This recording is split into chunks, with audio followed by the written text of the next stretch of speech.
Dictation start होगा 5 second बाद। Start. उच्च न्यायालय की खंडपीठ द्वारा पारित निर्णय और आदेश है जो रिट अपीलों की अनुमति देता है और जिसमें विद्वान एकल न्यायाधीश से दिनांक 29/4/2005 से फैसले और आदेश को अपास्त दिया विद्वान है, जिसमें मुकदमे की भूमि को वक्फ संपत्ति घोषित किया विद्वान है। वर्तमान अपीलों में विवाद हस्ताक्षर अप्रमाणित भूमि सर्वेक्षण संख्या में भूमि के आसपास केंद्रित है। इसमें अपीलकर्ता सलेम मुस्लिम कब्र स्थल संरक्षण समिति सलेम 1 है। तमिलनाडु राज्य प्रतिवादी संख्या 1 है और प्रतिवादी 2 और 3 क्रमशः वाणिज्यिक कर और धार्मिक बंदोबस्ती और सर्वेक्षण और निपटान कार्यालय के निदेशक हैं, जो औपचारिक पक्ष हैं।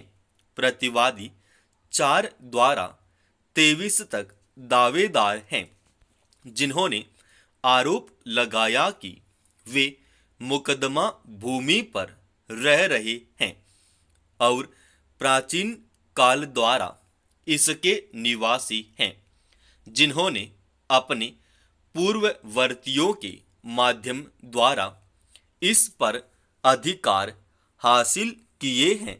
पुराने अभिलेखों द्वारा पता चलता है कि एक समय में मुकदमा भूमि का उपयोग कब्रिस्तान के रूप में किया जाता था, लेकिन नगर पालिका ने वर्ष 1867 में कहीं न कहीं स्वास्थ्य कारणों द्वारा इस द्वार बंद करने का आदेश दिया और कब्रिस्तान के रूप में उपयोग करने के लिए एक वैकल्पिक स्थान आवंटित किया गया था। तदनुसार सहायक निपटान अधिकारी सलेम 2 ने मार्च 1959 में तमिलनाडु संपदा अधिनियम 1948 3 की धारा 11A के से जांच शुरू की।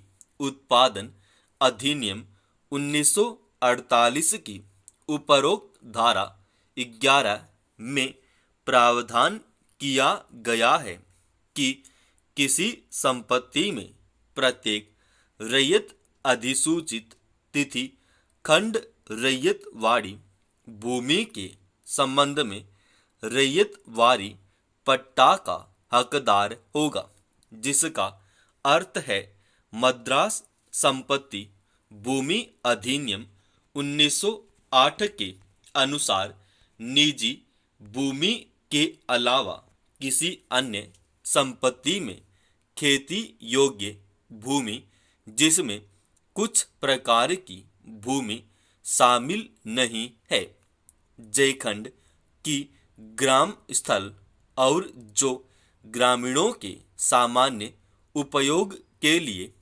अलग रखी गई हैं। उन्होंने प्रदर्शनी A2 और A पर भरोसा किया तो जो तत्कालीन जमींदार द्वारा मुकदमा भूमि के संबंध में उन्हें दिए गए पट्टे थे।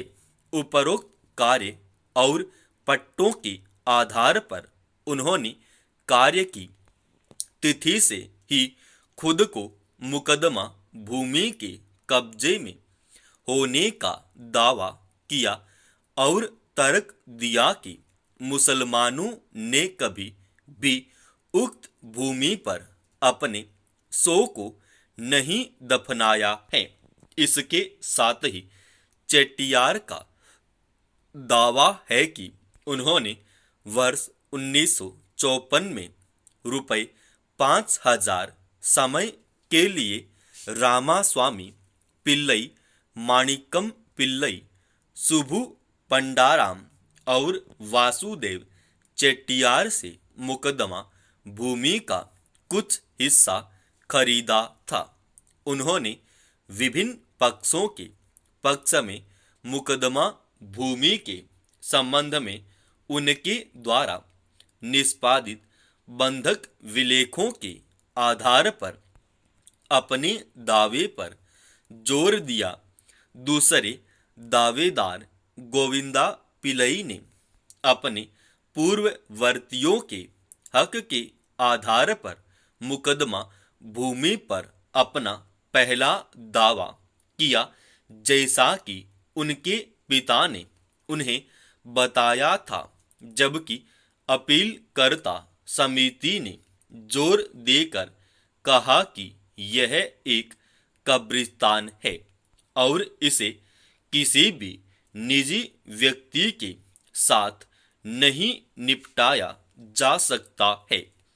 एएसओ ने दिनांक 31/3/1959 के आदेश के माध्यम खंड से अत्यंतिक रूप पक्षों के दावों को यह कहते हुए खारिज कर दिया कि मुकदमा भूमि प्रकृति में सांप्रदायिक है और संपत्ति अधिनियम की धारा 200 के से कलेक्टर की घोषणा के बिना उक्त भूमि का कोई आत्यंतिक रूप आवंटन संभव नहीं था।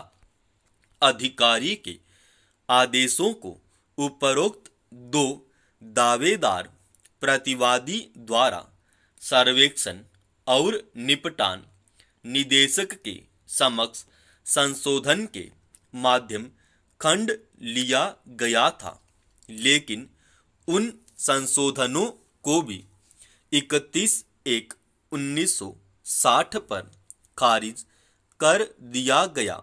इसके बाद राजस्व बोर्ड के समक्ष पुनरीक्षण याचिकाओं को भी खारिज कर दिया गया।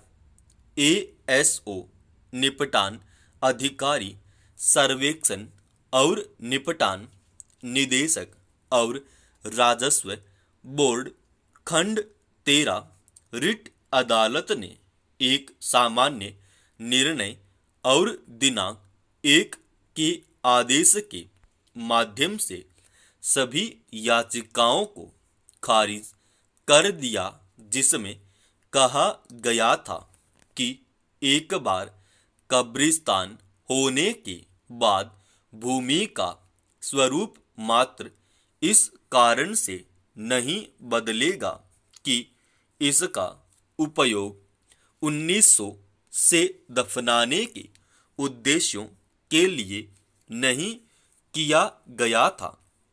उक्त भूमि पर कोई दफन नहीं किया गया था। यह भी देखा गया कि मुकदमा भूमि का उपयोग कभी भी कब्रिस्तान के रूप में नहीं किया गया था और यह कि कब्रिस्तान TS 2253 का हिस्सा रहा होगा और दोनों स्थल एक ट्रक रोड से अलग हैं। समाप्त।